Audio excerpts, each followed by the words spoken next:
عوامی تحریک کا تعلیمی علمی کنونشن 3 دن پلیجو ہاؤس میں منعقد ہو کر اختتام پذیر ہوا، جس میں سندھیانی تحریک، عوامی تحریک کے اراکین سمیت علمی ادبی شخصیات، وزیری تنظیموں نے شرکت کی۔ 3 روزہ علمی کنونشن سے ایڈوکیٹ اسماعیل خاسقلی، نذیر لغاری، میر حسن آریسر، ڈاکٹر ایاز سمو، ڈاکٹر پارس نواز گھانگرو، عبدالقادر رانٹھو، ساجدہ پریہاڑ، کائنات ڈہری، ڈاکٹر قاسم کمال چاچڑ،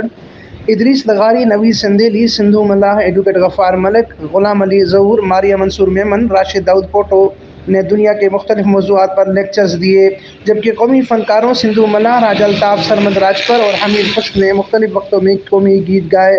3 روزہ علمی ادبی کنونشن سے خطاب کرتے ہوئے مقررین نے کہا کہ پاکستان بننے کے بعد تعلیمی نظام و نصاب تبدیل کر دیا گیا۔ اقتدار کی خاطر وڈیرے سردار خان چودھری تمام غیر اخلاقی عوامل کرتے ہیں۔ ملک کے حکمران طبقے پاکستان میں شامل مظلوم قوموں کے وسائل دریا اور شہر بیچ کر پھر محب وطن بن کر عوام پر نازل ہوتے ہیں۔ سندھی عوام کی سماجی نفسیات کا تاریخی پس منظر و پیش منظر کے موضوع پر عوامی تحریک کے رہنما اور نامور مصنف میر حسن آریسر نے ڈاکٹر ایاز سمو،